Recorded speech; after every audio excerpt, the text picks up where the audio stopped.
Hello students, இந்த வீடியோல 10th standard history unit 3 World War II அந்த லெசனை பத்தி நம்ம டீடைலா பார்க்க போறோம். இந்த லெசன்ல நம்ம causes, scores, results and United Nations Organization பத்தி டீடைலா நம்ம தெரிஞ்சுக்க போறோம்.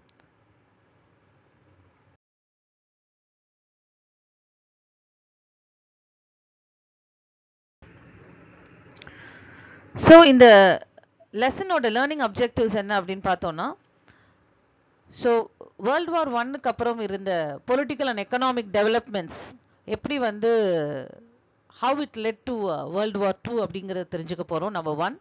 Number two, causes and course of the war in general and particularly அதாவது ரொம்ப இம்பார்ட்டண்ட்டான ஈவெண்ட்லாம் என்ன நடந்தது and which are the turning point in the war அதை பற்றி தெரிஞ்சுக்க போகிறோம். Then the very important thing to know the effects of world war two. So எப்படி வந்து ஃபர்ஸ்ட் வேர்ல்டு வாரில் காசஸ் ஒரு பேராகிராஃப் கொஷினாக வருமோ, அதே மாதிரி இந்த செகண்ட் வேர்ல்டு வாரில் effects of the second world war ஒரு முக்கியமான ஒரு paragraph question and again a repeated paragraph question for your public exam. So causes for the first world வாரும் effects of the second world வாரும் இது ரெண்டுத்தில் ஏதாவது ஒன்று கேட்டுக்கிட்டே இருப்பாங்க உங்களோட பப்ளிக் கொஷின் பேப்பரில். அண்ட் அடுத்தது to understand the Holocaust and the mass killing of Jews in Nazi. நம்ம ஏற்கனவே பார்த்தோம் how Nazi people hated the Jews அப்படின்ட்டு. ஸோ அதை பற்றி தெரிஞ்சுக்க போகிறோம். தென் UNO இன்டர்நேஷ்னல் ஆர்கனைசேஷன்ஸ் எப்படி எஸ்டாப்ளிஷ் பண்ணாங்க after the second world war. 1945ல் UNO அதோட ஆர்கன்ஸ்லாம் என்ன அப்படிங்கிறத வந்து டீட்டெயிலாக பார்க்க போகிறோம். இன்ட்ரோடக்ஷன். ஸோ இந்த லெசனோட இன்ட்ரோடக்ஷனில் இந்த செகண்ட் வேர்ல்டு வார் எப்படி ஸ்டார்ட் ஆச்சு அப்படிங்கிறத நம்ம டீட்டெயிலாக பார்க்க போகிறோம். The first half of the 20th century witnessed two wars which devastated the world. So இந்த 20th centuryல ஃபர்ஸ்ட் ஹாஃப் பார்த்தோம் அப்படின்னா ரெண்டு முக்கியமான வார் நடந்தது. அது வந்து பார்த்தோம் அப்படின்னா மொத்த உலகத்தையே வந்து ஒரு நிலைக்குலைய செய்தது அப்படின்னு கூட சொல்லலாம். Totally devastated the entire world. World War I was fought from 1914 to 1918 and World War II began in 1939 and ended in 1945. So in the years are very important. ஏன்னா இந்த டைம்லைன்லையும் நம்ம எழுதுவோம். So the first world war வந்து 1914லேருந்து 1918 முடிய நடந்தது. நம்ம ஏற்கனவே first லெசனில் இதை பற்றி டீட்டெயிலாக பார்த்துருக்கோம். And the second world war, இந்த லெசனில் நம்ம செகண்ட் வேர்ல்டு வாரை பற்றி நம்ம டீட்டெயிலாக பார்க்க போகிறோம். So which was the war was started in the year 1939. So 1939ல தொடங்கி 1945ல it came to an end. So அதுக்குள்ளே நடந்த எல்லா ஈவெண்ட்டையும் தான் இந்த லெசனை டீட்டெயிலாக பார்க்க போகிறோம். 1939லேருந்து 1945 முடியும் என்னெல்லாம் நடந்தது அப்படிங்கிறத டீட்டெயிலாக பார்க்க போகிறோம். While the world at large had experienced many wars, these two wars are referred to as world wars because of the extended area of the conflict and the very high death toll of civilians as well as the armed component. So இது வந்து நம்ம நிறைய வேர்ல்டில் வந்து நிறைய Wars நடந்திருக்கு. But இந்த 1914 to 18 and 1939 to 45ல நடந்த இந்த வார்ஸை மட்டும்தான் நம்ம வேர்ல்டு வார் அப்படின்னு சொல்கிறோம். எதுக்காக நம்ம அந்த இதை வந்து வேர்ல்டு வார் அப்படின்னு சொல்கிறோன்னா, number one, it was fought on an extended area. அதாவது மிக பரந்த நிலப்பரப்பில் இந்த சண்டை நடந்தது. Number two, very high death toll of civilians. நிறைய காமன் பீப்புள் இதில் என்ன பண்ணாங்க, இறந்து போனாங்க. ஸோ இதில் பொதுமக்கள் வந்து நிறைய பேர் இறந்து போனாங்க. And not only civilians but also armed competence நிறைய பேர். அவங்க யார் அப்படின்னா ஆயுதம் ஏந்திய சோல்ஜர்ஸ், ஆயுதம் ஏந்தி போராடின நிறைய பேரும் இதில் இறந்து போனாங்க. ஸோ அதனால தான் இதை வந்து நம்ம என்னன்னு சொல்கிறோம், வேர்ல்டு வார். நிறைய சண்டை நடந்திருக்கு வேர்ல்டில், பட் இந்த ரெண்டு சண்டையை மட்டும்தான் நம்ம வந்து வேர்ல்டு வார்ஸ் அப்படின்னு சொல்கிறோம். இந்த ரெண்டு போரை மட்டும்தான். ஏன் அப்படின்னு சொன்னோம்னா, இது வந்து எக்ஸ்டெண்டட் ஏரியாவில் நடந்திருக்கு. High death toll of both civilian as well as the armed combatants அப்படின்னு சொல்கிறோம். ஸோ இந்த வார் 3 கான்டினென்ட்டில் நடந்திருக்கு. யூரோப்பில், ஏஷியாவில், ஆஃப்ரிக்காவில். So both wars were fought on several fronts across Europe, Asia and Africa. So இந்த மூணு கான்டினென்ட்லேயுமே சண்டை இதோட இஃபெக்ட் இருந்திருக்கு, சண்டையும் நடந்திருக்கு.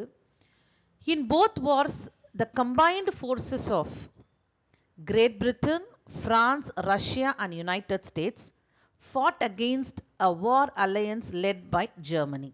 So இந்த சண்டை யார் யாருக்குள்ள நடந்தது அப்படின்னு பார்த்தோம்னா, ஒரு சைடு வந்து Great Britain, France, Russia and United States, இந்த ரெண்டு சண்டையிலையுமே இவங்கெல்லாம் ஒரு டீமாகவும் இருந்தாங்க.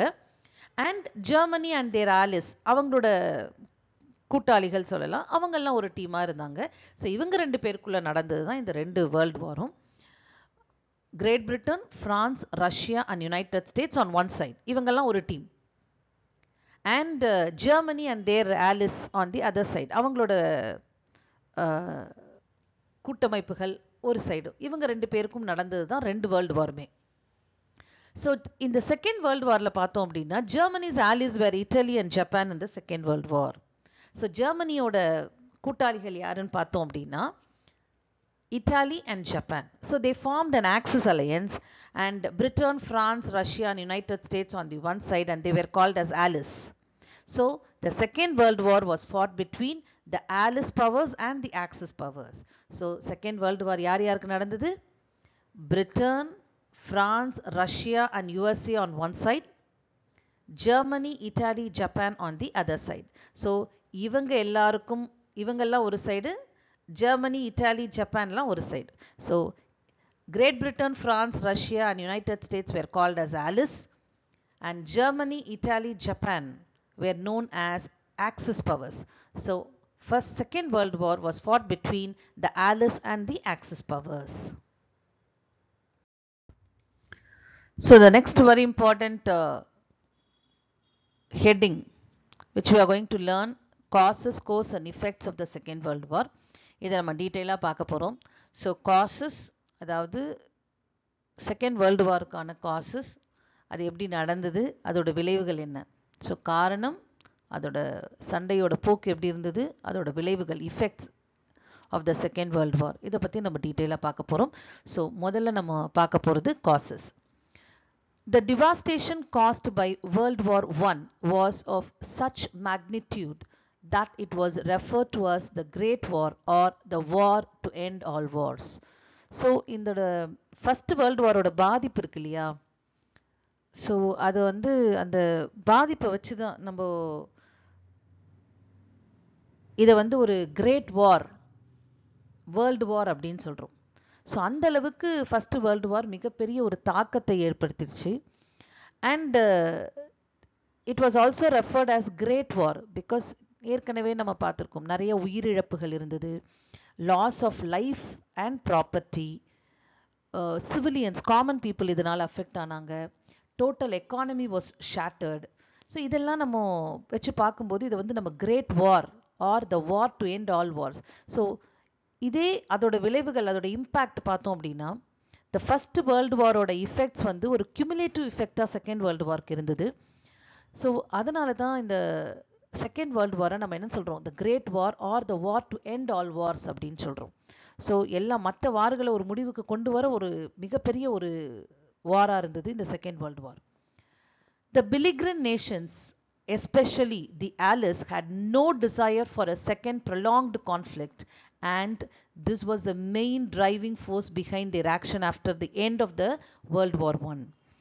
So the belligerent nations, அதாவது இந்த பகை நாடுகள்லாம் இருக்காங்க இல்லையா, எஸ்பெஷலி the Allies, எல்லா ஆலிஸும், அதாவது ஆலிஸ்னால் யாரை சொல்கிறோம் நம்ம, Britain, France, United Nations, Russia, இவங்க எல்லாமே வந்து they had no desire for second prolonged conflict. So அடுத்த ஒரு ஃபர்ஸ்ட் வேர்ல்டு வார் முடிஞ்ச உடனே தே ஆர் ஆல்சோ டயர்ட் இல்லையா. So even though they won the first World War, they lost so many things, both life and property. Their total economy was shattered. அவங்களோட நாட்டோட economy, பொருளாதாரம் மிகப்பெரிய ஒரு பாதிப்பை ஏற்படுத்தியது முதல் வேர்ல்டு வார். ஸோ இதனால they had no desire for the second prolonged conflict. So இன்னொரு சண்டையை அவங்க வந்து விரும்பலை. ஸோ இன்னொரு இது மாதிரி ஒரு சண்டை வரக்கூடாது அப்படிங்கிறதுல ரொம்ப உறுதியாக இருந்தாங்க. ஸோ இந்த ஒரு ஆட்டிடியூடு தான் செகண்ட் வேர்ல்டு வார் வர்றதுக்கும் ஒரு காரணமாக இருந்தது அப்படின்னு கூட நம்ம சொல்லலாம். பிகாஸ் ஜெர்மனி அவங்களோட அக்ரெசிவ் பாலிசியை வந்து கண்டுக்காமல் கொஞ்ச நாள் இருந்துட்டாங்க இவங்க. அது கூட ஒரு ரீசனாக இருக்கலாம். So all this things are the driving factor of the Allies after the end of the First World War. The immediate and primary cause of World War II was the aggressive military offensive undertaken by the resurgent Germany and a fast developing Japan. So இப்போ primary cos அப்படின்னு பார்த்தோம்னா ரெண்டு விஷயம்தான் முக்கியமான ஒரு cos. ஒன்று வந்து ஃபாஸ்ட்டாக டெவலப் ஆகிட்டு வர ஜப்பான் ஒரு சைடு, அக்ரெசிவ் மிலிட்டரி அஃபென்சிவ் ஆக்டை நடத்துகிற ஒரு ஜெர்மனி ஒரு சைடு. இவங்க ரெண்டு பேர்னால தான் இந்த செகண்ட் வேர்ல்டு வாரே நடந்தது. So these two were the primary cause. Offensive aggressive act, military act by Hitler Germany, and இன்னொரு சைடு என்ன, ஃபாஸ்ட்டாக டெவலப் ஆகிட்டு வர ஜப்பான். ஸோ இந்த ரெண்டு பேர் தான் முக்கியமான காரணம் யாருக்கு, இந்த செகண்ட் வேர்ல்டு வார் நடக்கிறதுக்கு. ஸோ நம்ம ஃபர்ஸ்ட் காஸாக என்ன பார்க்க போகிறோம் அப்படின்னா Germany and treaty of Versailles 1919. So இது வந்து உங்களுக்கு ட்ரீட்டி ஆஃப் வெர்சைல்ஸ் எந்த இயர் சைன் ஆனது அப்படின்னு கேட்பாங்க. ஜூன் 1919. இது வந்து ஒன் வேர்டில் உங்களுக்கு கேட்கலாம். So the Treaty of Versailles ending World War I was signed in June 1919. So நம்ம ஏற்கனவே பார்த்துருக்கோம் ஃபர்ஸ்ட் லெசனில் தோத்த ஒவ்வொரு நாட்டோடையும் தனித்தனியாக ட்ரீட்டியை சைன் பண்ணியிருக்காங்க. ஸோ ஜெர்மனியோட ஆலிஸ் சைன் பண்ண ட்ரீட்டி தான் treaty of Versailles in June 1919. Among the many clauses of the treaty, three in particular caused a great resentment among the Germans. So in the Treaty of Versailles நிறைய clauses இருக்கு, that is provisions இருக்கு. அதில் 3 முக்கியமான provisions வந்து Germany மக்களிடையே மிகப்பெரிய ஒரு அதிருப்தியை ஏற்படுத்தியது அப்படின்னு சொல்லலாம். Germans were not satisfied with the terms of the treaty அப்படின்னு சொல்லலாம், especially with the 3 terms. அந்த 3 முக்கியமான terms of the treaty என்னன்னு பார்க்கலாம். Number 1, Germany was forced to give up the territories to the west, north and east of German border. அதாவது ஜெர்மனியை சுற்றி உள்ள, அதாவது ஜெர்மன் வெஸ்ட் பார்டரில் இருக்கிறது, நார்த் அண்ட் ஈஸ்ட் ஜெர்மன் பார்டரில் இருக்கிற எல்லா டெரிட்டரிஸையும் யார் எடுத்துக்கிட்டாங்க, ஆலிஸ் அவங்களுக்குள்ள பகிர்ந்து எடுத்துக்கிட்டாங்க. So Germany was forced to give up those territories. ஜெர்மனியோட நாடு என்னாச்சு, சின்னதாயிடுச்சு. Because north, west and east of the territories were taken away from Germany by the Allies. Alice எடுத்துக்கிட்டாங்க சுற்றி இருக்கிற அவங்களோட டெரிட்டரியை அப்படியே. ஸோ ஜெர்மனியோட சைஸ் என்னாச்சு, சின்னதாயிடுச்சு இப்போ. Then second one, Germany had to disarm and was allowed to retain only a very restricted armed force. So ரெண்டாவது point என்ன, Germany had to disarm. டிசார்ம்னா என்ன, ஸோ அவங்களுக்கு தேவையான, முன்னாடி வந்து நிறைய ஜெர்மனியோட ஆயுதங்கள் நிறைய இருந்தது. ஸோ இப்போ ஜெர்மனி என்ன பண்ணணும், ஆயுத குறைப்பு செய்யணும். அதாவது they have to reduce their armed forces and was allowed to retain only a very restricted armed forces. So அவங்களோட நம்பர் ஆஃப் சோல்ஜர்ஸை கம்மி பண்ணிட்டாங்க அண்ட் நம்பர் ஆஃப் வெப்பன்ஸை கம்மி பண்ணிட்டாங்க. ஸோ எல்லாத்தையும் கம்மி பண்ணிட்டு ஸோ மிக மிக குறைந்த அளவில் ஒரு ரெஸ்ட்ரிக்டட் ஆர்ம்டு ஃபோர்ஸ் தான் இனி ஜெர்மனிக்கு இருக்கணும் அப்படின்ற ஒரு கட்டாயத்துக்கு ஜெர்மனி தள்ளப்பட்டது. And the third one, as a reparation for the war, Germany was expected to pay for the military and civilian cost of the war to the allied nation. So அடுத்தது பார்த்தோம் அப்படின்னா, so Germany was declared as the cause for the war. First world வார்க்கு Germany தான் பொறுப்பு அப்படின்ற மாதிரி declare பண்ணிட்டாங்க Alice. So அதுக்கு இழப்பீடு தரணும் இல்லையா ஆலிஸ்க்கு. பிகாஸ் ஆலிஸில் வந்து நிறைய loss of life and property இருந்தது. And they have to pay the compensation, reparations for the military and civilian cost. So அந்த இழப்பீடு தரணும். யாருக்கு இழப்பீடு தரணும், ஆலிஸ்க்கு இழப்பீடு தரணும். ஸோ இந்த ஆலிஸ்க்கு இழப்பீடு தரணும் அப்படின்றதுக்காக நிறைய பணம் யார் கொடுக்கணும், ஜெர்மனி கொடுக்கணும் அப்படின்றதுல ஒரு கட்டாயமாக்கப்பட்டது. So Germany was expected to pay. So allies என்ன எதிர்பார்க்குறாங்க ஜெர்மனி கிட்டேருந்து, எங்களோட இழப்பை வந்து நீங்க தான் ஈடு செய்யணும் அப்படின்ட்டு. Germany were imposed with huge war indemnity, அதாவது சண்டைக்கான இழப்பு பணத்தை நீங்க தான் கொடுக்கணும் அப்படின்னு ஜெர்மனி கிட்டேருந்து கலெக்ட் பண்ண போறாங்க. ஸோ இந்த 3 டேர்ம் தான் வந்து அந்த ட்ரீட்டி ஆஃப் வெர்சைல்ஸில் வந்து ஜெர்மன் மக்கள் கிட்ட மிகப்பெரிய ஒரு ரிசன்மெண்ட்டை கொண்டு வந்தது அப்படின்னு சொல்லலாம். அதாவது ஒரு மிகப்பெரிய அதிருப்தியை கொண்டு வந்தது. So they were not satisfied with the terms of the treaty. So இது வந்து ஒரு ஒன் ஆஃப் த காசஸ் அப்படின்னு சொல்லலாம். செகண்ட் வேர்ல்டு வார்க்கு German people were not satisfied with the terms of the treaty and they felt they were humiliated. அவங்க வந்து ரொம்ப மிகப்பெரிய ஒரு அவமானப்பட்டதாக நினைச்சாங்க German people. So second important cause for the Second World War, failure of League of Nations. So நம்ம ஏற்கனவே பார்த்திருக்கோம் first லெசன்ல, League of Nations was formed after the end of the First World War in order to maintain world peace, இல்லையா? So the treaty also set up the League of Nations on the initiative of President Woodrow Wilson of the United States, இல்லையா? இது வந்து உங்களுக்கு one வேர்ட்ல கேட்கலாம். So யாரோட இனிஷியேட்டிவ்ல இந்த league of nation வந்து set பண்ணாங்க அப்படின்னா, வித் நம்ம ஃபர்ஸ்ட் லெசன்லேயே இதை டீட்டெயிலாக பார்த்துருப்போம் இல்லையா? So president Woodrow Wilson of United States இருக்கார் இல்லையா, அவரோட இனிஷியேட்டிவ்ல தான் இந்த லீக் ஆஃப் நேஷன்ஸே ஃபார்ம் பண்ணாங்க. The league was expected to mediate between the countries and to take action against countries which indulge in military action. So இந்த league of நேஷனோட வேலை என்ன? ஸோ எந்த ரெண்டு நாடுகளுக்குள்ளே ஏதாவது பிரச்சனை வந்தது அப்படின்னா ஒரு மீடியேட் பண்ணணும், அதாவது நடுவராக இருந்து ரெண்டு நாடுகளுக்குள்ள ஒரு பிரச்சனையை சால்வ் பண்ணணும். அதே மாதிரி எந்த நாடுகளாவது மிலிட்ரி அக்ரெஷன் அகெயின்ஸ்ட் வேற ஏதாவது ஒரு நாட்டு மேலே படையெடுத்தாலோ சண்டை போட்டாலோ அந்த சண்டையை நிறுத்துறதுக்கான நடவடிக்கையை லீக் ஆஃப் நேஷன்ஸ் எடுக்கணும். ஸோ இதுதான் லீக் ஆஃப் நேஷன்ஸ் வந்து பண்ணணும் அப்படின்ட்டு எல்லா வேர்ல்டு நேஷன்ஸும் எதிர்பார்த்தது.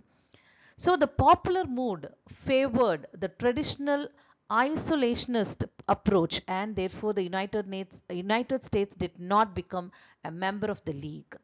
So இந்த லீக் ஆஃப் நேஷன்ஸ் வேணும் அப்படின்னு சொன்னதே யுனைடெட் ஸ்டேட்ஸ் தான், அதாவது யுஎஸ்ஏ அமெரிக்கா தான். ஆனால் அமெரிக்கா இதில் மெம்பராக இல்லை, இந்த லீக் ஆஃப் நேஷன்ஸில் மெம்பராக ஆகலை. சரி, இந்த லீக் ஆஃப் நேஷன்ஸில் ஏன் அமெரிக்கா மெம்பர் ஆகலை அப்படின்னு பார்த்தோம்னா, it wanted to follow the traditional isolationist approach, அதாவது எந்த ஒரு கூட்டமைப்பிலையும் சேராம தனித்திருக்கும் ஒரு கொள்கையை ஃபாலோ பண்றது அப்படின்னு முடிவு பண்ணியாச்சு. ஸோ இனிமேல்ட்டு அமெரிக்கா வந்து ஒரு தனித்திருக்கும் ஐசோலேஷனிஸ்ட் பாலிசியை ஃபாலோ பண்ண போகுது. So it does not want to interfere in the affairs of Europe and other continent. So நம்ம என்ன பண்ணலாம், நம்மளோட கண்ட்ரியோட டெவலப்மெண்ட்டில் நம்ம கான்சன்ட்ரேட் பண்ணலாம் அப்படின்னு டிசைட் பண்ணியாச்சு. The other allied nations were also determined to maintain non-interventionist attitude and in consequence the league remained an ineffectual international body. So எப்படி America இந்த ஒரு தனித்திருக்கும் ஒரு பாலிசியை ஃபாலோ பண்ணிச்சோ அதே மாதிரி இந்த allied நேஷன்ஸ்னால் யாரெல்லாம், பிரான்ஸ், பிரிட்டன், ரஷ்யா, இவங்க எல்லாமே என்ன பண்ணிட்டாங்க அப்படின்னா, ஓகே நம்மளும் என்ன பண்ணலாம், நான் இன்டர்வென்ஷன் பாலிசியை ஃபாலோ பண்ணலாம். அதாவது எந்த நாடுகளோட இன்டர்நேஷ்னல் அதாவது இன்டர்னல் அஃபேர்ஸ்லையும் தலையிட வேண்டாம். ஸோ தலையிடா கொள்கை, நான் இன்டர்வென்ஷன் பாலிசி அப்படின்னா தலையிடா கொள்கை, எந்த ஒரு விஷயத்துலையும் நம்ம தலையிட வேணாம் அப்படின்ற ஒரு பாலிசியை ஃபாலோ பண்ண ஆரம்பித்தாங்க allied நேஷன்ஸும். ஸோ அமெரிக்காவும் they wanted to follow the isolationist policy and allies they wanted to follow non-intervention policy. So கடைசியா இந்த லீக் ஆஃப் நேஷன்ஸ் என்ன ஆச்சு, ஸோ இதனால in consequences the league remained an ineffectual international body. So இதன் விளைவாக என்ன ஆகுது, இந்த லீக் ஆஃப் நேஷன் ஒரு பயனற்ற, அதாவது எந்த வேலையும் அதால சரியா பண்ண முடியல, ஏன்னா அதால சரியா பண்றதுக்கான ஒரு பிளாட்ஃபார்மா எது இல்லை, இந்த லீக் ஆஃப் நேஷன்ஸ் இல்லை. So it remind as an ineffectual international body. So இந்த பன்னாட்டு சங்கம் சொல்கிறோம் இல்லையா, ஒரு பயனற்ற பன்னாட்டு சங்கமாக தான் இருந்தது. So it was a great failure for the League of Nations இல்லையா. So next very important cause. So நம்ம failure of League of Nations பார்த்தோம், அப்புறம் Treaty of Versailles பார்த்தோம், and the third one is post war crisis and Germany.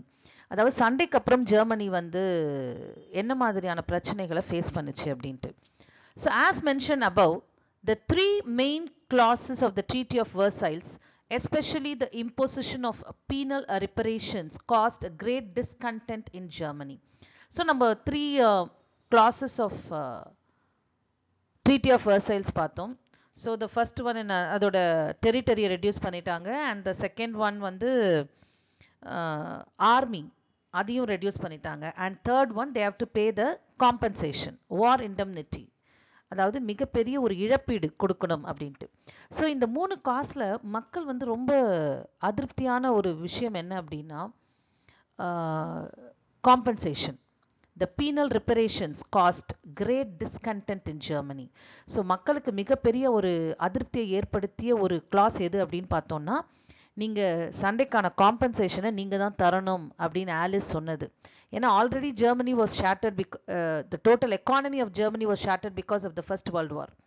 So இது நிறைய விஷயத்த ஜெர்மனியும் இழந்து போச்சு, அதோட எக்கானமி ஃபுல்லாக ஷேட்டர் ஆயிடுச்சு. But still they have to pay huge amount of money to allies அப்படின்னும் போது மக்களுக்கு இது ஒரு வந்து மிகப்பெரிய ஒரு அதிருப்தியை ஏற்படுத்தியது இல்லையா. So the problem which many countries faced in the post World War I decades led to the rise of extreme right-wing dictatorship in Italy, Mussolini, Germany, Hitler, and Spain, Franco. So first World வார் முடிஞ்சு ஒரு 10 வருஷத்தில் பார்த்தோம் அப்படின்னா வேர்ல்டில் ஒரு 3 இடத்துல dictatorship rule உருவாகுது. அது எந்த இடம் அப்படின்னு பார்த்தோன்னா Italy. Mussolini became the dictator of Italy, Hitler became dictator of Germany, and Franco became the dictator of Spain.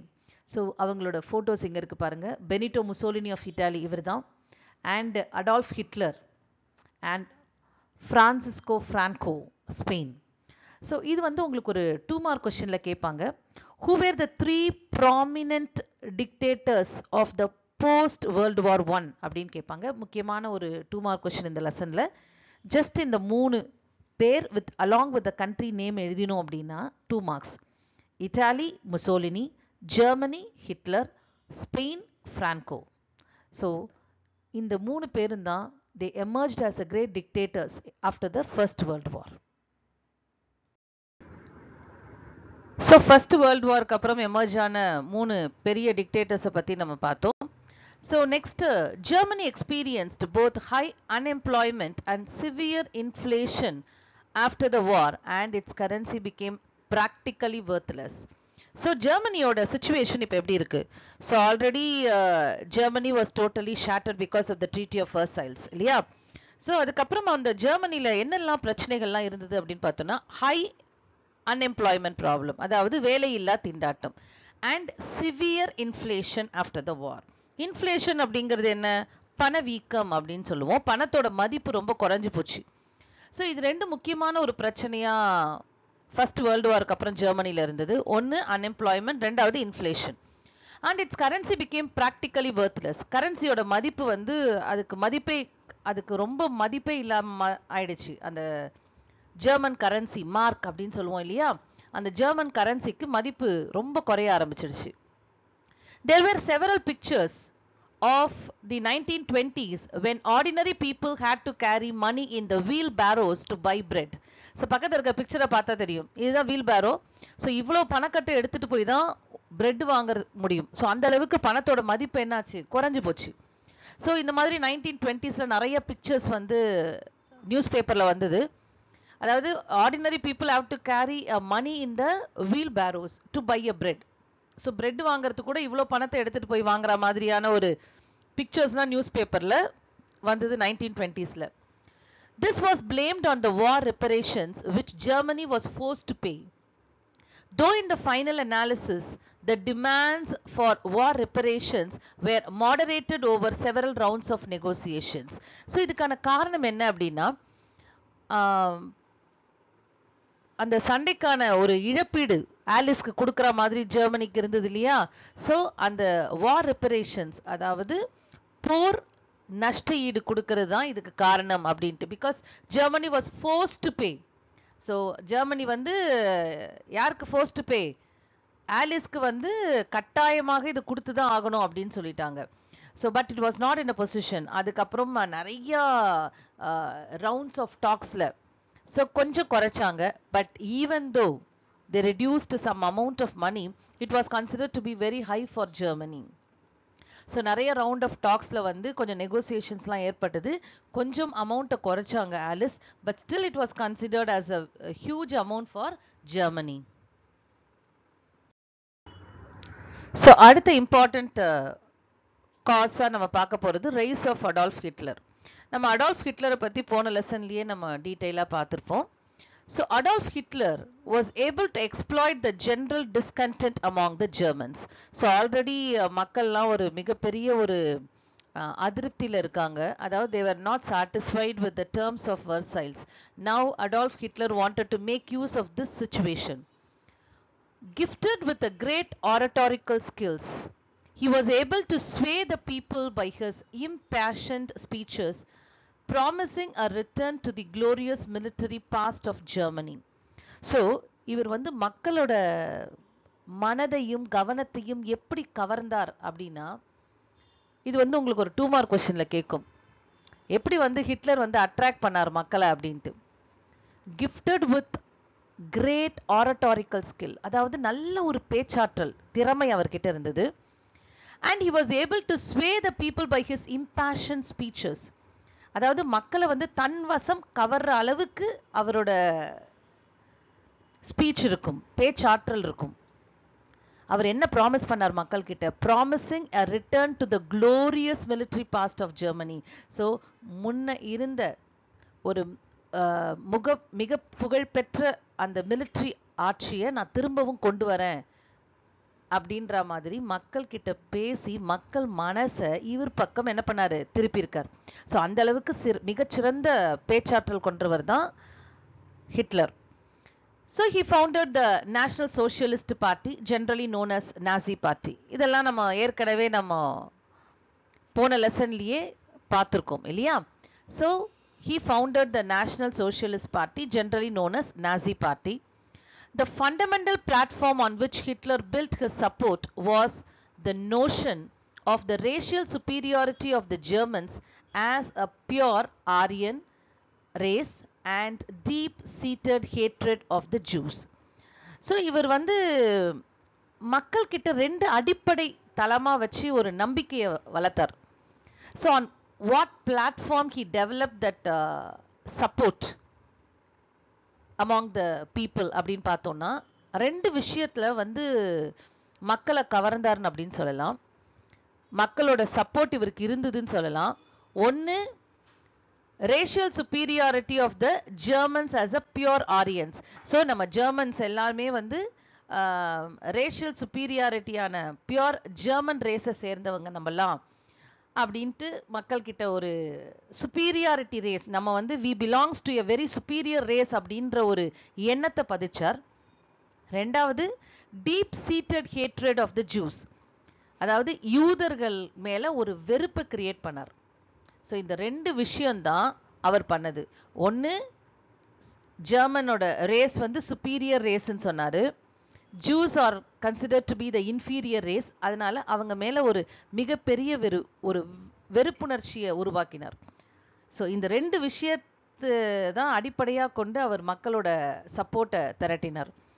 Hitler came to power in 1933 and ruled Germany till 1945. So இதெல்லாம் உங்களுக்கு one வேர்டில் கேட்கலாம். ஸோ எந்த வருஷம் அவர் பவருக்கு வந்தார் அப்படின்னா 1933. So எந்த வருஷம் முடிய அவர் ரூல் பண்ணார், அதாவது டிக்டேட்டரா ஜெர்மனி அப்படின்னு பார்த்தோம்னா 1945 முடிய he ruled Germany as a real dictator. So after he became a dictator of Germany, என்ன விஷயங்கள்லாம் அவர் பண்ணாரு to stabilize the economy of Germany? In direct contravention of the clauses of the Treaty of Versailles, Hitler began to rearm Germany. So treaty of Versailles என்ன சொல்லுது, ஜெர்மனியோட ஆர்மியை குறைச்சிட்டாங்க இல்லையா. So அதுக்கு நேர் எதிராக முதல் விஷயம் ஹிட்லர் பண்ணது என்ன அப்படின்னா, ஹி பிகான் டு ரீஆர்ம் ஜெர்மனி. அதாவது ஜெர்மனியோட ஆர்மியை வந்து எக்ஸ்பேண்ட் பண்ண ஆரம்பிக்கிறார், இன்க்ரீஸ் பண்ண ஆரம்பிக்கிறார். அடுத்தது என்ன பண்றார், the recruitment of the armed forces and the manufacture of armaments and machinery for the army, navy and air force with a large amounts of government spending resulted in an economic revival and solved the problem of unemployment in Germany. So அடுத்த ஒரு விஷயம் என்ன பண்றார், முதல்ல என்ன பண்றாரு, அந்த treaty of வெர்சைல்ஸை violate பண்ணிட்டு அதில் இருக்கிற டேர்ம்ஸ் மீறி என்ன பண்றாரு, ஜெர்மனியோட ஆர்மியை எக்ஸ்பேண்ட் பண்றாரு, இன்க்ரீஸ் பண்றார். Then what he did, recruitment for the armed forces, அதாவது நிறைய சோல்ஜர்ஸை ரெக்ரூட் பண்றார்.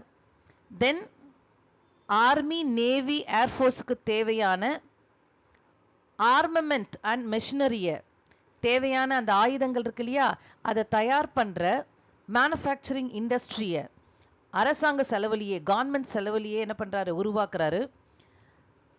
இந்த மாதிரி உருவாக்குறதுனால அந்த ஜெர்மனியோட எக்கானமி ரிவைவ் ஆகுது. So resulted in an economic revival. So ஜெர்மனியோட பொருளாதாரம் ரிவைவ் ஆகுது. அது மட்டும் அல்ல, நிறைய பேருக்கு ஒரு வேலை வாய்ப்பு கிடைக்குது இல்லையா. நிறைய மேனுஃபேக்சரிங் இண்டஸ்ட்ரி தொடங்குறதுனால நிறைய பேருக்கு என்ன கிடைக்குது, வேலை வாய்ப்பு கிடைக்குது. அதனால he solved the problem of unemployment in Germany. So அவர் ஜஸ்ட் அந்த ஆர்மியை இன்க்ரீஸ் பண்றதுனால ஜெர்மனியோட எக்கானமி ரிவைவ் ஆகுது, அன்எம்ப்ளாய்மெண்ட் ப்ராப்ளம் சால்வ் ஆகுது. ரைட், இது ரெண்டும் தான் முதல்ல பண்ணார். So thus he gained more support from the people. அதனால மக்கள் வந்து ஹிட்லருக்கு ஒரு கண்மூடித்தனமான சப்போர்ட் கொடுக்க ஆரம்பிக்கிறாங்க. ஸோ அடுத்தது Italy's break with Britain and France in the wake of Mussolini's invasion of Ethiopia resulted in better relationship between Italy and Germany. So என்ன ஆகுது, Italy, we know first world warல Italy had joined with Britain and France இல்லையா. So ஆனா அந்த ஒரு bondage வந்து Mussolini என்ன பண்ணாரு, break பண்ணிட்டார். எப்படி அப்படின்னா, முசோலினி இன்வேடட் எத்தியோப்பியா. எத்தியோப்பியா அப்படிங்கிறது வந்து ஒரு ஆப்பிரிக்கன் பிளேஸ். அதை வந்து இன்வேட் பண்றாரு. It was against the wishes of Britain and France. So இது எத்தியோப்பியாவை இன்வேட் பண்ணதுனால பிரிட்டன் அண்ட் பிரான்ஸ் இட்டாலியோட இருக்கிற ஒரு அலையன்ஸை வந்து கட் பண்ணிடுச்சு. இனிமேல்ட்டு நீ என்னோட கூட்டணியில இல்லை அப்படின்னு சொல்லிடுச்சு. ஸோ உடனே யாரோட ஜாயின் பண்ணியாச்சு, Italy. Now that resulted in a better relationship with Germany. So Italy போய் ஜெர்மனியோட ஜாயின் ஆயிடுச்சு. ஸோ இந்த Mussolini invasion of Ethiopia, it cuts the relationship of Italy with Britain and France, but it joined with Germany. So இந்த ஒரு நிகழ்வு வந்து Britain பிரான்ஸோட ரிலேஷன்ஷிப்பை cut பண்ணிடுச்சு. யாரோட இட்டாலி போய் ஜாயின் ஆயிடுச்சு, ஜெர்மனியோட ஜாயின் ஆயிடுச்சு. ஸோ பக்கத்தில் இருக்கிற மேப் பார்த்தா தெரியும், இங்கே இருக்கிறது பிரான்ஸ், இது ஜெர்மனி. இந்த ஜெர்மனி பிரான்ஸுக்கும் கீழே இந்த இடத்துல இது சுவிட்சர்லாண்ட் இருக்கும், அதுக்கு கீழே இருக்கிறது தான் Italy. So it joined with Germany now. So in 1936, before Germany invaded Rhineland, which was supposed to be a demilitarized zone, Rome-Berlin axis had come into being. So 1936ல ஜெர்மனியும் இட்டாலியும் இவங்க ரெண்டு பேரும் ரோம் பெர்லின் ஆக்சிஸ் அலையன்ஸ் அப்படின்ற ஒரு military அலையன்ஸை sign பண்ணாங்க.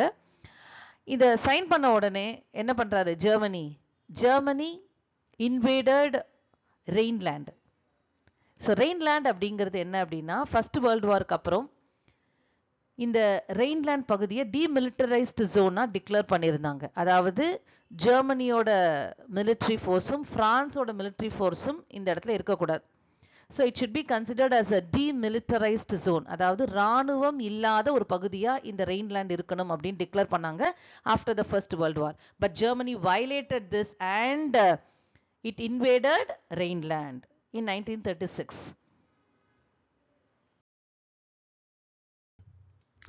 So ரெயின்லேண்டை Germany invade பண்ண உடனே later with Japan joining this alliance, it became Rome, Berlin, Tokyo axis. So இதுக்கப்புறம் என்னாச்சு, இந்த ஜெர்மனியோட கேபிட்டல் பெர்லின், இட்டாலியோட கேபிட்டல் ரோம். ஸோ இவங்க ரெண்டு பேரும் சேர்ந்து தான் ரோம் பெர்லின் ஆக்சிஸ் அலையன்ஸ் அப்படின்னு ஒன்று சைன் பண்ணாங்க. இப்போ ஜப்பானும் இவங்களோட ஜாயின் பண்ணிட்டாங்க. So Japan joined in this alliance. So ஜப்பானோட கேபிட்டல் எது, டோக்கியோ. ஸோ இந்த 3 நாடுகளும் சேர்ந்து ஒரு மிலிட்ரி அலையன்ஸை சைன் பண்ணுறாங்க 1937ல். சரியா, 1937ல் Rome Berlin Tokyo axis alliance அப்படின்ற ஒரு கூட்டமைப்பை உருவாக்குறாங்க. So in 1938 Hitler invaded Austria and Czechoslovakia. So 1936ல் he invaded Rhineland. And 1937ல he formed Rome, Berlin, Tokyo Axis Alliance. 1938ல Germany invaded Austria and Czechoslovakia. So இங்க மேப் பார்த்தீங்கன்னா உங்களுக்கு புரியும். ஸோ ஒவ்வொரு வருஷமும் கரெக்டாக பிளான் பண்ணி என்ன பண்ணியிருக்காரு, அட்டாக் பண்ணுறாரு எல்லாரையும் ஹிட்லர். ஸோ 1936ல ரெயின்லேண்ட், 1937ல ஒரு கூட்டமைப்பை உருவாக்குறார். ஸ்ட்ராங்காக இருக்கணும் இல்லையா அவரோட சப்போர்ட் ஆள். ஸோ அதனால இட்டாலியோடையும் ஜப்பானோடையும் சேர்ந்து ஒரு alliance Rome Berlin Tokyo axis alliance அப்படின்ற அலையன்ஸை ஃபார்ம் பண்ணுறார். 1938ல he invaded ஆஸ்ட்ரியா. ஸோ ஜெர்மனிக்கு கீழே இருக்கிறது ஆஸ்ட்ரியா அண்ட் இது Czechoslovakia. So Czechoslovakia and Austria இந்த ரெண்டுத்தையும் என்ன பண்ணுறாரு, இன்வேட் பண்ணுறார். And Sudetenland in Czechoslovakia was German speaking, and Hitler's claim was that German speaking people should be united into one nation. So Sudetenland அப்படிங்கிறது செக்கோஸ்லோவாக்கியால இப்போ இந்த white கலர்ல இருக்கு இல்லையா, இந்த ரீஜன் தான் Sudetenland. ஸோ இங்க வாழ்ற மக்கள் யார் அப்படின்னு பார்த்தோம்னா ஜெர்மன் ஸ்பீக்கிங் ஜெர்மன் பீப்புள் தான் இங்க இருக்காங்க. ஸோ செக்கோஸ்லோவாக்கியால இருக்கிற Sudetenland அப்படின்ற ஒரு பகுதியில் ஜெர்மன் ஸ்பீக்கிங் பீப்புள் தான் இருக்காங்க. ஸோ அந்த டெரிட்டரி ஜெர்மனியோட இணைக்கப்பட வேண்டும். So it should B United into one nation along with Germany அப்படின்ற ஒரு கிளைமை ஹிட்லர் கொடுக்குறார். ஸோ இந்த Sudetenland என்னோட நாட்டு சேர்ந்த ஒரு பகுதி, அதை நான் எடுத்துக்கணும் அப்படின்ற மாதிரி ஒரு டிமாண்ட் வைக்கிறார். ஸோ இந்த மேப் பார்த்தீங்கன்னா உங்களுக்கு பெட்டராக புரியும். இது ஜெர்மனி, கீழே இருக்கிறது ஆஸ்ட்ரியா அண்ட் சைடில் இருக்கிறது பார்த்தீங்களா செக்கோஸ்லோவாக்கியா. இந்த செக்கோஸ்லோவாக்கியாவில் ஒரு பகுதி தான் இந்த ஒயிட் கலரில் ரீஜன் தெரியுதா, இதுதான் Sudetenland. இங்கே எல்லாருமே ஜெர்மன் ஸ்பீக்கிங் பீப்புள் இருக்கிறதுனால ஸோ இந்த டெரிட்டரியை நான் ஜெர்மனியோட இணைச்சிக்க போகிறேன் அப்படின்னு சொல்கிறாரு ஹிட்லர். ஸோ இப்போ இதை பார்த்தோம் அப்படின்னா இந்த டெரிட்டரி எல்லாம் பிஃபோர் ஃபர்ஸ்ட் வேர்ல்டு வார் ஜெர்மனி கிட்ட தான் இருந்தது. So after the first World வார் தான் இதெல்லாம் தான் new territory which has been created with territory taken from Germany இல்லையா. ஸோ செக்கோஸ்லோவாக்கியாலாம் ஃபர்ஸ்ட் வேர்ல்டு வார்க்கு அப்புறம் கிரியேட் ஆன புது நாடுகள், நியூ கண்ட்ரீஸ், ரைட். இது செக்கோஸ்லோவாக்கியா, போலண்ட் எல்லாமே. So next important cos Alice and நான் இன்டர்வென்ஷன். அதாவது ஆலிஸ் எல்லாருமே, ஆலிஸ்னா யாரு, பிரிட்டன், பிரான்ஸ், யூஎஸ்ஏ, ரஷ்யா, இவங்க எல்லாமே வந்து தே அடாப்டட் எ பாலிசி கால் நான் இன்டர்வென்ஷன், அதாவது தலையிடா கொள்கை அப்படின்ற ஒரு பாலிசியில் இருந்தாங்க. And there were also acts of aggression by Italy and Japan. So ஒரு சைட் பார்த்தோம் அப்படின்னா ஜெர்மனி என்ன மாதிரியான ஆக்ட் ஆஃப் அக்ரெஷன் பண்ணிட்டு இருக்காங்க அப்படிங்கிறத பார்த்தோம். Hitler invaded Rhineland and then he invaded Austria and Czechoslovakia and annexed Sudetenland இல்லையா. ஸோ இந்த ஒரு சைடு வந்து ஜெர்மனி ஆக்ட்ஸ் ஆஃப் அக்ரெஷன் ஒரு சைடு நடந்துட்டு இருக்கு. இன்னொரு சைடு பார்த்தோம் அப்படின்னா இத்தாலி அண்ட் ஜப்பான் அவங்களும் அவங்களோட பங்குக்கு என்ன பண்ணிட்டு இருக்காங்க, நிறைய பிளேசஸை இன்வேட் பண்ணிட்டு இருக்காங்க. So Italy invaded Ethiopia in 1935 and Albania in 1939. So Ethiopia அப்படிங்கிறது ஒரு ஆப்பிரிக்கன் காலனி. ஸோ இந்த இடத்துல பார்த்தீங்க அப்படின்னா ஸோ ஆப்பிரிக்கன் கான்டினென்ட் மேலே ஒரு மேப் இருக்கு பாருங்க, இது உங்களுக்கு பெட்டரா புரியும். இது வந்து ஆப்பிரிக்கன் கான்டினென்ட், இதுல இந்த கார்னர்ல இருக்கிற ஒரு இடம் தான் Ethiopia. So Eritrea and Italian Somaliland இது ரெண்டுமே வந்து இட்டாலியன் காலனி. ஸோ இதுக்கு நடுவில் இருக்கிற அந்த எத்தியோப்பியாவையும் ஆக்குபை பண்ணிக்கணும் அப்படின்றதுனால ரெண்டு சைட்ல இருந்தும் என்ன பண்றாங்க, முசோலினி ட்ரூப்ஸ் அனுப்பி இந்த எத்தியோப்பியா அப்படின்ற ஒரு இந்த இடத்தை ஆக்குபை பண்ணிக்கிறாங்க. So this was happen in the year 1935. அதே மாதிரி இட்டாலி ஆக்குபைட் அல்பேனியா இன் 1939. ஸோ அல்பேனியா அப்படிங்கிறது பார்த்தோம் அப்படின்னா இந்த இடத்துல இருக்கிறது இட்டாலி, இந்த பக்கத்தில் இருக்கிற மேப் பாருங்க, கிரீஸ்க்கு மேலே இருக்கிற இந்த பகுதி தான் அல்பேனியா. ஸோ இதை 1939ல இட்டாலி ஆக்குபைடு. ஸோ இந்த எத்தியோப்பியாவை வந்து இட்டாலி அட்டாக் பண்ணும்போது எத்தியோப்பியாவோட எம்பரர், அதை ஆட்சி செஞ்சிட்டு இருந்த ரூலர் ஹெய்லி சாலசி, அவர் என்ன பண்றாரு, he appealed to League of Nations but got no help. So இவர் யார்கிட்ட அப்பீல் பண்றாரு, லீக் ஆஃப் நேஷன்ஸ் கிட்ட அப்பீல் பண்றாரு, இது மாதிரி இட்டாலி என்னை இன்வைட் பண்ணுது, எனக்கு ஏதாவது உதவி செய்யுங்க அப்படின்ட்டு.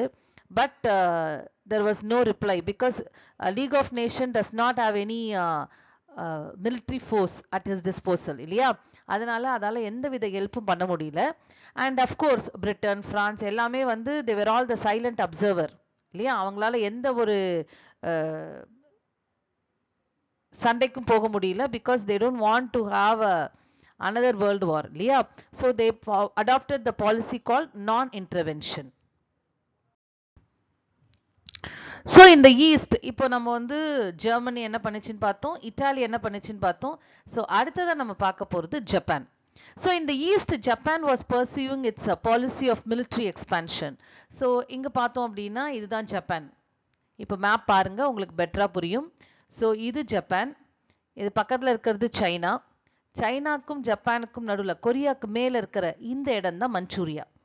So in 1931, Japan invaded Manchuria, and in 1937 it invaded China and seized Beijing. So Beijing அப்படிங்கிறது சைனாவோட capital. Can you see this? மேப்ல தெரியுதா உங்களுக்கு இது? So 1931ல ஜப்பான் invaded Manchuria. ஸோ மஞ்சூரியாவை ஆக்குபை பண்ண உடனே சைனா எந்த ஒரு எதிர்ப்பையும் காட்டலை, பிகாஸ் சைனா தோத்துரும் அப்படின்ற ஒரு இதில் வந்து China was silent observer.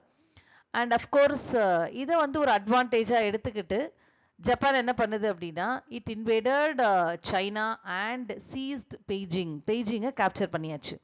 So all this were ignored by the allies. So ஒரு சைடு ஜெர்மனி, இன்னொரு சைடு இட்டாலி, இன்னொரு சைடு பார்த்தோம் அப்படின்னா ஈஸ்டில் வந்து ஜப்பான். ஸோ எல்லாருமே வந்து they embarked on a career of aggression. But இந்த allies, Britain, France, America and Russia, they were all the silent observer. யாருமே எந்த விதமான ஒரு எதிர்ப்பையும் காமிக்கல. they all ignored all these acts. so League of Nations was unable to take any actions. so League of Nationோட position எப்படி இருக்கு அப்படின்னா, அதுக்கிட்ட ஆர்ம்டு ஃபோர்ஸஸ் கிடையாது, அது சொல்ற பேச்சை யாரும் கேட்கவும் மாட்டேங்கிறாங்க. so League of Nations was unable to take any actions. so that is how, அதனால தான் League of Nations was a silent observer, அமைதியா இருந்தாச்சு. ஸோ இதெல்லாம் தான் ஒரு செகண்ட் வேர்ல்டு வார் வரத்துக்கான காசஸ் அப்படின்னு சொல்லலாம்.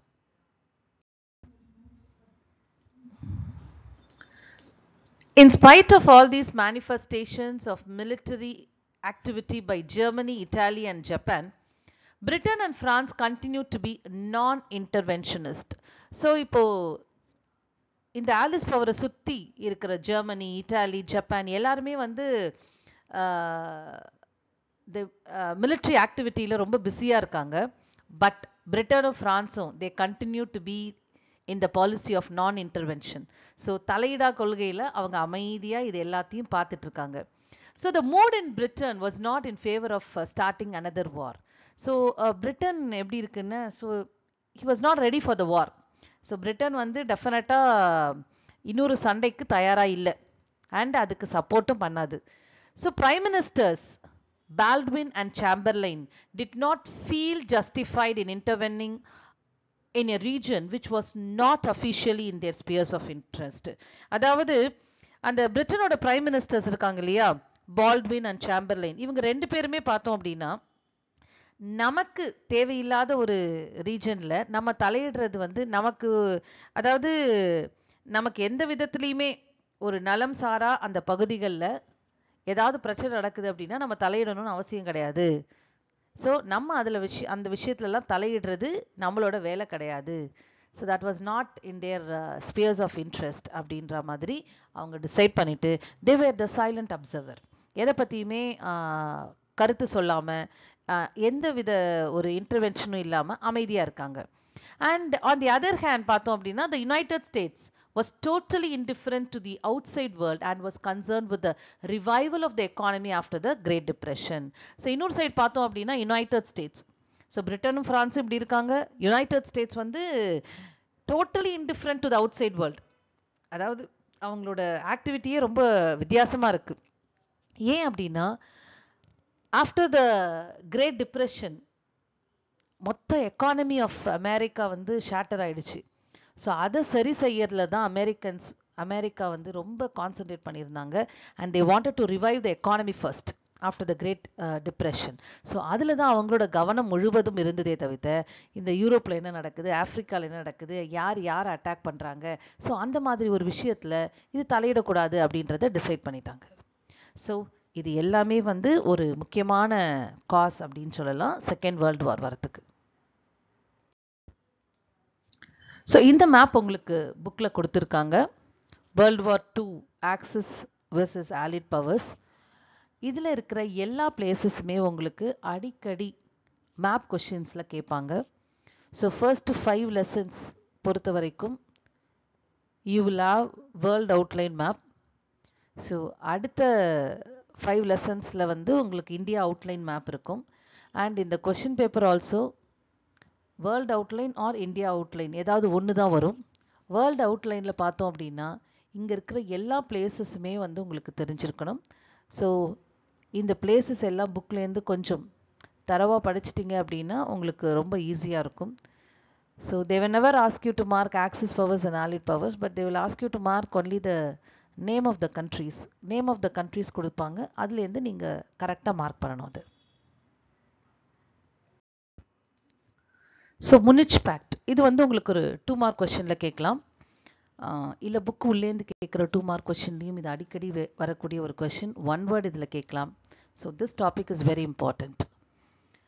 A further factor was that the Western powers and the Soviet Union distrusted each other. So on the other side வெஸ்ட்டில் பார்த்தோம் அப்படின்னா Russia was not satisfied with the neighboring countries in the West. So in 1938, Prime Minister Chamberlain concluded the Munich Pact with Germany, which was a shameful acceptance of Germany's invasions of Czechoslovakia to annex German-speaking Sudetenland. So 1938ல Prime Minister Chamberlain, British Prime Minister என்ன பண்றாரு, ஜெர்மனியோட ஒரு fact sign பண்றார், ஒரு treaty, Munich fact அப்படின்னு ஒரு ட்ரீட்டியை sign பண்றார். And of course that was a very shameful acceptance of Germany's invasion of Czechoslovakia. சரி, நீ செக்கோஸ்லோவாக்கியாவை இன்வேட் பண்ணது பரவாயில்ல, ஸ்யூடென்ட்லான அனெக்ஸ் பண்ணிக்கோ, ஆனால் இதுக்கு மேலே எதையும் அனெக்ஸ் பண்ணாத, இன்வேட் பண்ணாத அப்படிங்கிற மாதிரி ஒரு பேக்ட். ஸோ இது என்ன சொல்லுது அப்படின்னா, Britain accepted Germany's invasion of Czechoslovakia and Germany's aggressive policy இல்லையா. ஸோ ஜெர்மனியோட அக்ரெசிவ் பாலிசியை பிரிட்டன் அக்செப்ட் பண்ண மாதிரி இருந்தது இந்த ஒரு செயல். So 1939 Soviet Union independently concluded a non-aggression pact with Germany. So இது வந்து உங்களுக்கு அடிக்கடி ஒரு 1 வேர்டில் கேட்பாங்க. நான் அக்ரெஷன், அதாவது சோவியத் யூனியன், ஸோ பிரிட்டன் வந்து ஜெர்மனியோட சைன் பண்ணியாச்சு. ஸோ இதுக்கு மேலே எந்த டெரிட்டரியும் நீங்கள் அனெக்ஸ் பண்ணாதீங்க, ஸோ இது வரைக்கும் அனெக்ஸ் பண்ணது போதும் அப்படிங்கிற மாதிரி. ஸோ பக்கத்தில் இருக்கிற ஜெர்மனிக்கு அதர் சைடு இருக்கிற நெய்பரிங் கண்ட்ரி எது, ரஷ்யா இல்லையா. ஸோ ரஷ்யா உடனே ஆஹா நம்ம என்ன பண்ணிடலாம், ஜெர்மனியோட ஒரு தனியாக ஒரு ட்ரீட்டியை சைன் பண்ணிக்கலாம், நான் அக்ரெஷன் பேக்ட், அதாவது நீயும் என்னை தாக்கக்கூடாது, நானும் ஒன்றை தாக்க மாட்டேன் அப்படின்ற மாதிரி ஒரு நான் அக்ரெஷன் பேக்ட் ஜெர்மனியோட ரஷ்யா சைன் பண்ணியாச்சு. ஸோ ஒரு சைடு பிரிட்டன் தான் சேஃபாக இருக்கணும்ன்ட்டு ஜெர்மனியோட ஒரு ட்ரீட்டி சைன் பண்ணுது, இன்னொரு சைடு ரஷ்யா தன்னை எங்காவது ஜெர்மனி அட்டாக் பண்ணிடுமோ அப்படின்ற ஒரு பயத்தில் 1939ல் நான் அக்ரெஷன் பேக்ட் சைன் பண்ணுது. ஸோ 2 பேருமே நம்ம என்ன பண்ணிக்கலாம், மியூச்சுவலாக 2 பேருமே அட்டாக் பண்ணிக்க வேணாம் அப்படின்ற மாதிரி. So the continued passivity of the Allies and the reluctance to start building up their armies were also contributory causes of the extended scale of World War II. So இந்த மாதிரியான ஒரு அமைதியான ஒரு பாலிசியை ஃபாலோ பண்ண allies and allies were reluctant to build up their armies. அவங்க வந்து அந்த தங்களோட ஆர்மியை வந்து டெவலப் பண்ணணுன்றதுல ஆர்வம் காட்டல. ஸோ இது எல்லாம் தான் செகண்ட் வேர்ல்டு வாருக்கு மெயினாக காசாக இருந்தது அப்படின்னு சொல்லலாம். So though Hitler gave an assurance in the Munich Pact that Germany would not attack any other country, this was broken immediately. So Munich Pactல வந்து பிரிட்டன் கிட்ட ஜெர்மனி ஒரு அஷூரன்ஸ் கொடுத்தது that it would not annex any more territory அப்படின்ட்டு, இனிமேல்ட்டு நான் எந்த டெரிட்டரியும் annexe பண்ண மாட்டேன் அப்படின்ற ஒரு உத்தரவாதத்தை ஹிட்லர் வந்து பிரிட்டனுக்கு கொடுத்திருந்தார். But he violated that pact immediately. அந்த பேக்டை வந்து உடனே என்ன பண்ணாரு, மீறிட்டார். எப்படி அப்படின்னா 1939ல he invaded Czechoslovakia. In 1939 he invaded Czechoslovakia and Poland was attacked next. So this was the final act which resulted in the declaration of war by Britain and France against Germany. So 1939ல என்ன பண்ணாரு, he invaded Czechoslovakia. So மொத்த first student லேண்டை மட்டும்தான் annexe பண்ணியிருந்தாரு. இப்போ என்ன பண்ணாரு, he invaded Czechoslovakia and Poland was annexed next. So ஜெர்மனிக்கு ஒரு பக்கத்து நாடான போலண்ட் அனெக்ஸ் பண்ணாரு. he attacked. ஸோ உடனே போலண்ட் அட்டாக் பண்ண உடனே பிரிட்டனும் ஃப்ரான்ஸும் okay, so this is the right time, நம்ம என்ன பண்ணலாம், ஸோ இனிமேல்ட்டு ஜெர்மனியை வந்து அதோட இஷ்டத்துக்கு விட முடியாது அப்படின்றதுனால Britain and France they declared war on Germany when Germany attacked Poland. So in Britain, Prime Minister Chamberlain resigned. So இந்த சண்டை ஆரம்பிச்ச உடனேயே சாம்பர்லைன் ரிசைன் பண்ணிட்டாரு. ஏன்னா அப்போ வந்து பிரைம் மினிஸ்டர் இருந்தவர் அவர் தான். அண்ட் இன் 1940 அவர் ரிசைன் பண்ணிட்டாரு. ஸோ சண்டை 1939ல தொடங்கிடுச்சு. ஸோ வின்ஸ்டன் சர்ச்சில் 1940ல நடந்த அந்த எலெக்ஷன்ல Winston Churchill, who had always warned about Hitler and his military ambitions, became prime minister. So அவர் எதிர்க்கட்சியா இருக்கும் பொழுதே வின்ஸ்டன் சர்ச்சில் சொல்லிக்கிட்டே இருப்பார், அவர் வந்து ஹிட்லரை பத்தி, ஹிட்லர் வந்து வளர்ந்துக்கிட்டே வராரு, மிலிட்ரியை எக்ஸ்பேண்ட் பண்ணிக்கிட்டே இருக்காரு, எனி டைம் அவர் வந்து நிறைய நாடுகளை ஆக்குபை பண்ணுறதுக்கான வாய்ப்புகள் இருக்குது அப்படின்னு வார்ன் பண்ணிக்கிட்டே இருந்தார். ஸோ அதை வந்து யாருமே பெருசாக பிரிட்டனில் எடுத்துக்கல. இன்ஃபேக்ட் சாம்பர்லைனும் அப்போ இருந்த பிரைம் மினிஸ்டர் சாம்பர்லைனும் அதை பெருசாக எடுத்துக்கல. ஸோ 1940ல சாம்பர்லைன் ரிசைன் பண்ண உடனே அடுத்து நடந்த எலெக்ஷனில் Winston Churchill became the prime minister of Britain.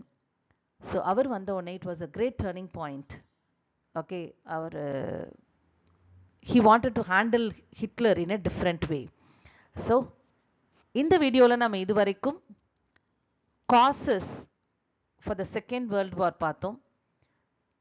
So இந்த causes வந்து எப்படி செகண்ட் வேர்ல்டு வாரை வரத்துக்கான காரணங்களை நம்ம டீட்டெயிலாக 1 by 1 பார்த்துட்டு இருந்தோம். ஸோ அடுத்த வீடியோவில் நம்ம கோர்ஸ் ஆஃப் த வாரை நம்ம டீட்டெயிலாக பார்க்க போகிறோம். Thank you students.